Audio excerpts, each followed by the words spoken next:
پیارے دوستو، آج کی اس ویڈیو میں ہم جانیں گے حضرت نوح علیہ السلام کے بارے میں اور اس بڑے گناہ کے بارے میں کہ جس کی وجہ سے حضرت نوح علیہ السلام کی قوم پر اللہ تبارک و تعالی نے عذاب نازل فرمایا۔ حضرت نوح علیہ السلام کا تذکرہ قرآن کریم میں 42 جگہ آیا ہے۔ حضرت آدم کی اولاد دنیا میں خوب بڑھتی رہی، آہستہ آہستہ یہ لوگ خدا کو بھولتے گئے جس نے انہیں پیدا کیا تھا اور جو ان کا پالنے والا ہے، اور شیطان کے بہکاوے میں آ گئے جس نے حضرت آدم علیہ السلام کو جنت سے نکلوا دیا تھا۔ شیطان کے بہکاوے میں آ کر یہ لوگ بتوں کی اور آگ، سورج وغیرہ کی پوجا کرنے لگے اور ایک خدا کے بجائے مٹی اور پتھر کے بہت سارے خدا بنا لیے۔ اپنے ہاتھ سے اپنا خدا بناتے تھے اور پھر ان سے مانگتے تھے، حالانکہ یہ مٹی اور پتھر کے خدا اپنے لیے کچھ بھی نہیں کر سکتے تھے، ان کے لیے کیا کرتے؟ اللہ تعالیٰ نے جو اپنے بندوں سے بڑی محبت رکھتا ہے، اس کو یہ گوارا نہیں ہے کہ اس کے بندے شیطان کے بہکاوے میں آ کر اللہ کے علاوہ کسی اور کی عبادت کرنے لگے اور اس کی سزا میں مرنے کے بعد دوزخ میں جلیں۔ اللہ تعالیٰ نے حضرت نوح علیہ السلام کو اپنا نبی بنا کر بھیجا۔ اس زمانے میں لوگوں کی عمر بہت بڑی بڑی ہوتی تھی۔ حضرت نوح علیہ السلام 950 سال تک اپنی قوم میں واعظ و نصیحت کرتے رہے اور لوگوں کو سمجھاتے رہے کہ اے لوگوں، صرف ایک اللہ کی عبادت کرو اور میرا کہنا مانو، وہ تمہارے گناہوں کو بخش دے گا۔ لیکن لوگوں نے حضرت نوح علیہ السلام کی باتوں کو نہیں مانا اور اپنے کانوں میں انگلیاں ڈال لی اور کپڑے اوڑھ لیے اور طرح طرح کی تدبیر کرتے تاکہ حضرت نوح علیہ السلام کی آواز کانوں تک نہ پہنچ سکے۔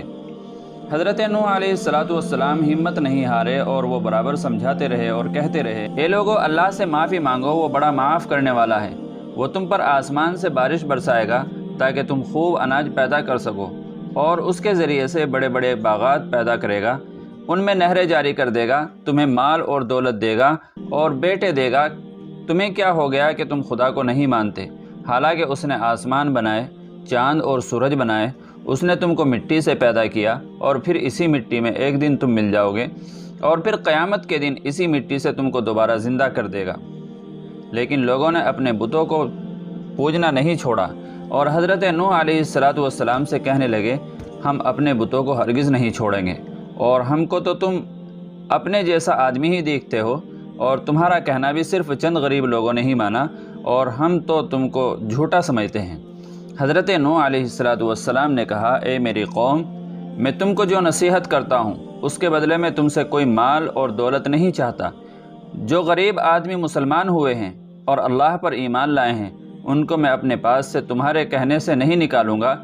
اگر میں ان کو اپنے پاس سے نکال دوں گا تو خدا کے عذاب سے مجھے کون بچائے گا؟ اگر میں ایسا کروں گا تو بہت ناانصافی ہو جائے گی۔ ان کی قوم کے لوگوں نے کہا کہ اے نوح، تم نے ہم سے بہت جھگڑا کر لیا، اگر تم سچے ہو تو جس عذاب سے تم ہم کو ڈراتے ہو وہ لے آؤ۔ حضرت نوح علیہ السلام نے کہا، جب اللہ چاہیں گے عذاب نازل کر دیں گے۔ اللہ تعالیٰ نے حضرت نوح علیہ السلام کو وحی کے ذریعے سے حکم بھیجا کہ تمہاری قوم میں جو لوگ ایمان لا چکے ہیں ان کے علاوہ کوئی دوسرا ایمان نہیں لائے گا۔ تم غم نہ کرو اور ایک کشتی بناؤ۔ حضرت نوح علیہ السلام نے خدا کے حکم کے مطابق کشتی بنانی شروع کی، تو جب ان کی قوم کے سردار ان کے پاس سے گزرتے تو ان کو کشتی بناتے ہوئے دیکھتے تو ان کا مذاق اڑاتے۔ حضرت نوح علیہ السلام ان کے مذاق کے جواب میں کہتے کہ آج مذاق کر لو، کل جب تمہارے اوپر عذاب آئے گا تو اس وقت ہم تمہارا مذاق اڑائیں گے۔ آخر اللہ تعالیٰ کا عذاب اس کے وعدے کے مطابق آیا، زمین سے پانی نکلنا شروع ہوا اور آسمان سے بارش آنی شروع ہو گئی۔ اللہ تعالیٰ نے حضرت نوح علیہ السلام کو حکم دیا کہ سب جانوروں کا ایک ایک جوڑا کشتی میں سوار کر لو، اور جو لوگ تمہارے اوپر ایمان لائے ہیں یعنی مسلمان ہو گئے ان کو سوار کر لو۔ حضرت نوح علیہ السلام نے اس کشتی میں سوار ہونے والوں سے کہا، اللہ تعالیٰ کا نام لے کر اس کشتی میں سوار ہو جاؤ کہ اس کا چلنا اور ٹھہرنا اسی کے ہاتھ میں ہے۔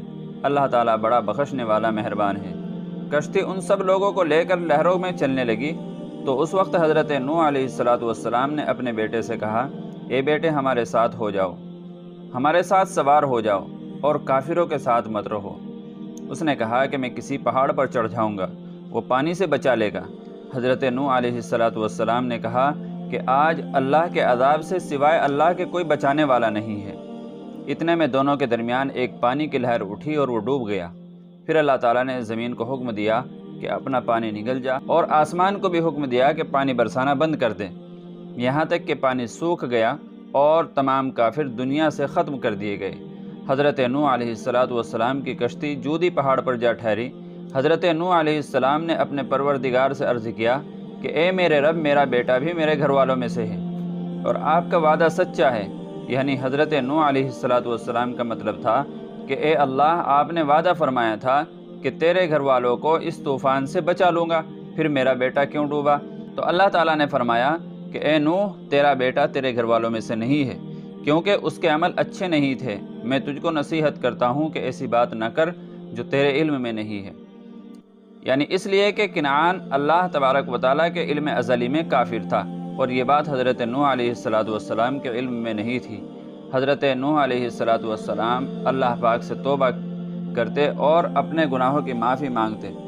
اللہ تعالیٰ نے ان کو معاف کر دیا اور حکم دیا کہ اے نوح، ہماری طرف سے سلامتی اور برکتوں کے ساتھ کشتی سے اتر جاؤ۔ اس کے بعد حضرت نوح علیہ السلام کی امت دنیا میں بسی اور آہستہ آہستہ ان کے بال بچے آباد ہوتے چلے گئے۔ یہ سب لوگ اللہ تعالیٰ کی عبادت کرتے رہے۔ زمانہ گزرتا گیا اور آہستہ آہستہ شیطان نے پھر بہکانا شروع کیا تو یہ لوگ خدا تعالیٰ کو بھولنے لگے۔ حضرت نوح علیہ السلام جو اللہ تعالیٰ کے اتنے بڑے پیغمبر تھے، اپنے بیٹے کو اس کے برے کاموں کی وجہ سے اللہ تعالیٰ کے عذاب سے نہیں بچا سکے۔ اس طرح اگر ہمارے ماں باپ اللہ تعالیٰ کے کتنے ہی ولی کیوں نہ ہوں، اگر ہمارے عمل اچھے نہیں ہوں گے تو وہ ہم کو اللہ کے عذاب سے نہیں بچا سکیں گے۔ ہم کو اپنے بزرگوں کے نیک عمل کا سہارا نہیں لینا چاہیے، بلکہ اللہ تعالیٰ اور اس کے رسول صلی اللہ علیہ وسلم کے بتائے ہوئے کاموں پر عمل کر کے نیک بننا چاہیے۔ اسی وجہ سے اللہ تعالیٰ نے قرآن مجید میں کہا ہے کہ اگر تم ایک ذرہ برابر بھی نیکی کرو گے تو اس کا بدلہ ہم تم کو دے دیں گے، اور اگر ایک ذرہ برابر بھی برا عمل کرو گے تو وہ بھی تمہارے سامنے آ جائے گا۔